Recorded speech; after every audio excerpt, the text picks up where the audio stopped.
नमस्कार। मैं स्वप्निल और आप the news launcher Uttar Pradesh Uttarakhand देख रहे हैं। जी हां, ये बिल्कुल सत्य है कि मोदी जी के एक मंत्री की पार्टी समाजवादी पार्टी की एक सांसद के समर्थन में आकर खड़ी हो गई। और बात सिर्फ समर्थन में आकर खड़े होने की नहीं है, बल्कि बात तो यहां तक है कि दरअसल मोदी जी की कैबिनेट में शामिल एक मंत्री की पार्टी के प्रदेश अध्यक्ष ने सपा सांसद के खिलाफ बदसलूकी करने वाले नफरतियों पर एफआईआर दर्ज करा दी। और अब वो तमाम नफरती माफी मांगते घूम रहे हैं। 20 लोगों को नामजद किया। और अखिलेश यादव का कोई गेम प्लान है क्या ये? और अगर गेम प्लान वाकई में है तो फिर योगी जी की टेंशन निश्चित तौर पर बढ़ जाएगी। अब पूरा माजरा क्या है वो समझने के लिए आपके स्क्रीन पर एक खबर है। जरा इस खबर को गौर से देख लीजिए, इसकी हेडलाइन को गौर से देख लीजिए। मंदिर में तोड़ फोड़ पर सांसद इकरा हसन को गालियां दी। सहारनपुर में आरोपी बोला माफ कर दो, 20 पर एफआईआर। सपा रालोद में गुस्सा। अब रालोद क्या है? मतलब राष्ट्रीय लोकदल, यानी कि जयंत चौधरी साहब की पार्टी। और सबसे ज्यादा जो हैरान करने वाली बात है वो क्या है जानते हैं? दरअसल हिंदू सुरक्षा सेवा नाम के एक संगठन ने सहारनपुर में मंदिर में तोड़फोड़ पर एक रैली निकाली। और रैली निकाली तो उस रैली के दौरान एक वीडियो इसी संगठन के कार्यकर्ताओं ने वायरल कर दी। और उस वीडियो में वो लगातार सपा सांसद इकरा हसन को कभी धमकी देते रहे, कभी गालियां देते रहे और इकरा हसन मुर्दाबाद के नारे लगाते रहे। अब कायदे से तो समाजवादी पार्टी के किसी कार्यकर्ता को या फिर कि इकरा हसन को जाकर के मुकदमा दर्ज कराना चाहिए था, लेकिन ऐसा नहीं हुआ। इस खबर के विस्तार में चलेंगे तो आपको पता चलेगा कि सहारनपुर में सपा सांसद इकरा हसन पर आपत्तिजनक टिप्पणी की गई। उनके खिलाफ नारे भी लगाए गए। वीडियो सामने आने पर 20 आरोपियों पर मुकदमा दर्ज हुआ है। 2 दिन पहले मंदिर में हुई तोड़फोड़ को लेकर हिंदू सुरक्षा सेवा संघ के जिलाध्यक्ष रोहित प्रधान ने विरोध प्रदर्शन किया था। इसमें शामिल युवाओं ने इकरा हसन मुर्दाबाद के नारे लगाए और उनको गाली भी दी। वीडियो सामने आने पर सपा और रालोद यानी कि राष्ट्रीय लोकदल जयंत चौधरी की पार्टी, उनके कार्यकर्ताओं में गुस्सा भड़क गया। रालोद के प्रदेश अध्यक्ष हाजी सलीम कुरैशी ने इस मामले में नकुड़ थाने में शिकायत की, जिस पर पुलिस ने केस दर्ज किया। एफआईआर के बाद आरोपी रोहित प्रधान ने एक वीडियो जारी किया है जिसमें उसने सांसद इकरा हसन से माफी मांगी है।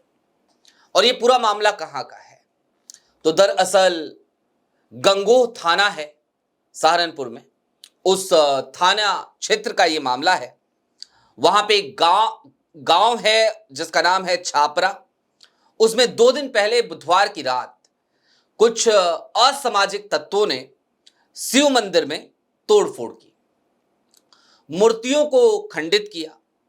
इसके बाद हिंदू सुरक्षा सेवा संघ के जिलाध्यक्ष रोहित प्रधान अपने संगठन के लड़कों के साथ बाइक पर, मोटरसाइकिल पर एक विरोध प्रदर्शन करते हैं।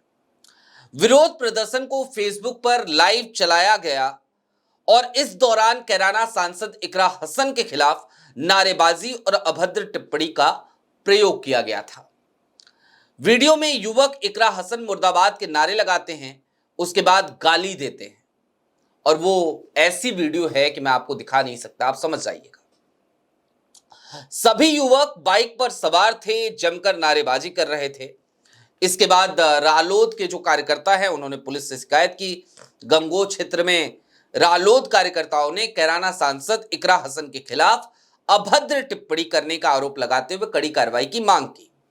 कार्यकर्ताओं ने रालोद प्रदेश अध्यक्ष हाजी सलीम कुरैशी के नेतृत्व में सीओ से मुलाकात करके ज्ञापन सौंपा था।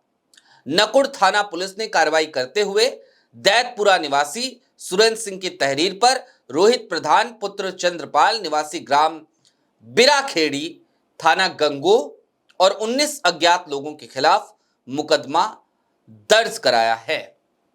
और अब ये तोड़फोड़ किसने की थी, जरा ये भी जान लीजिए। 2 नाबालिग थे जिन्होंने तोड़फोड़ की थी। दैनिक भास्कर के उसी खबर का एक अंश आपकी स्क्रीन पर है। दरअसल स्कूटी में गेंद लगने पर डांटने से खफा होकर कक्षा 8 के 2 छात्रों ने गांव छापुर स्थित शिवलक्ष्मी मंदिर में तोड़फोड़ की। सूचना पर रात में ही मौके पर पहुंचे कई गांव के लोगों ने हंगामा करते हुए अपना विरोध दर्ज कराया। विधायक मुकेश चौधरी भी पहुंचे और ग्रामीणों को समझा बुझाकर शांत किया।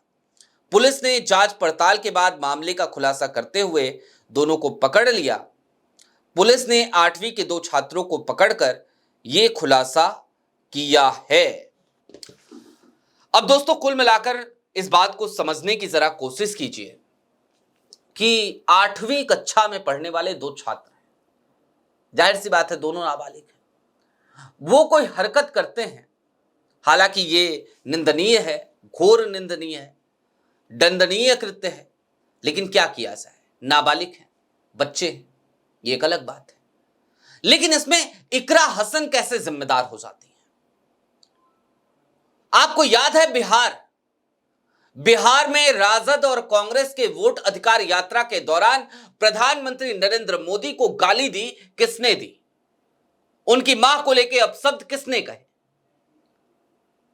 एक ड्राइवर था जीप चलाने वाला, उसके बाद से कितना हंगामा काटा इन लोगों ने। लेकिन यहां पर तो इन नफरतियों ने खुलेआम हिम्मत देखिए इनकी, फेसबुक लाइव कर रहे हैं और उस लाइव के दौरान इकरा हसन को, एक चुनी हुई जनप्रतिनिधि को, ये गालियां देते हैं। मुर्दाबाद के नारे तक ठीक है, आप अपशब्द बोलते हो, ऐसे अपशब्द जो इस समाज में क्षम्य नहीं है। लेकिन जो बड़ी बात थी वो क्या रही? वो ये है दोस्तों कि सपा सांसद को गालियां दी गई, लेकिन उसके बाद सपा ने एक्शन नहीं लिया। एक्शन मोदी जी के कैबिनेट में शामिल एक मंत्री साहब यानी कि जयंत चौधरी साहब, जो कहा करते थे कि मैं चवन्नी नहीं हूं कि पलट जाऊंगा, उनकी पार्टी के प्रदेश अध्यक्ष ने एक्शन लिया, जाकर के एफआईआर दर्ज कराई। और अब आलम यह है कि जो नफरती था ना, नफरती गैंग का जो सरगना था रोहित प्रधान, हिंदू सुरक्षा सेवा संगठन, वो अब माफी मांगता घूम रहा है। नफरतियों का हाल यही होता है। लेकिन एक सवाल और है बुनियादी, जो मैं आज की तारीख में उठाना चाहता हूं, और मैं योगी जी से भी और प्रधानमंत्री नरेंद्र मोदी जी से भी पूछना चाहता हूं। 11 साल हो गए मोदी जी आपको, 2017 से योगी जी भी प्रधानमंत्री हैं, 8 साल हो गए। बावजूद उसके आज की तारीख में यदि ऐसे संगठनों की दरकार पड़ रही है हिंदुत्व की रक्षा के लिए, तो फिर आप लोग काहे तमगा लिए घूमते हो हिंदू हृदय सम्राट का? काहे हर बात पे हिंदू हिंदू करते हो भैया? काहे करते हो? या फिर कि ऐसे संगठनों की वजह से ही आपकी सियासी दुकान चल रही है क्या? यह एक बड़ा सवाल है जिसका जवाब आज की तारीख में देश के मुखिया, देश के पंत प्रधान, जो खुद को प्रधान चौकीदार कहते हैं, जिनको मैं प्रचार मंत्री कहता हूं, उनको देना चाहिए।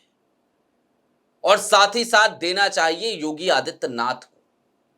मैं योगी आदित्यनाथ के इलाके से आता हूं, उनकी राजनीति को करीब से देखा है। अब वो फिल्म देख करके उनकी राजनीति को समझने वाले मुझसे बहस ना करें तो बेहतर, लेकिन हां, योगी जी की राजनीति को हमने बड़े करीब से देखा है।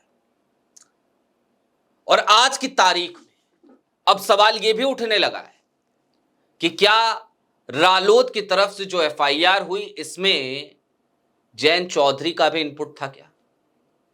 और अगर था तो क्या 2027 के इर्द गिर्द कोई नया समीकरण बन रहा है क्या? क्या जयंत चौधरी को यह समझ में आ गया है क्या कि भारतीय जनता पार्टी के साथ रहे तो फिर बड़ी मुसीबत आ जाएगी 2027 में, पार्टी खत्म होने के कगार पे आ जाएगी, ऐसा उनको लगने लगा है क्या?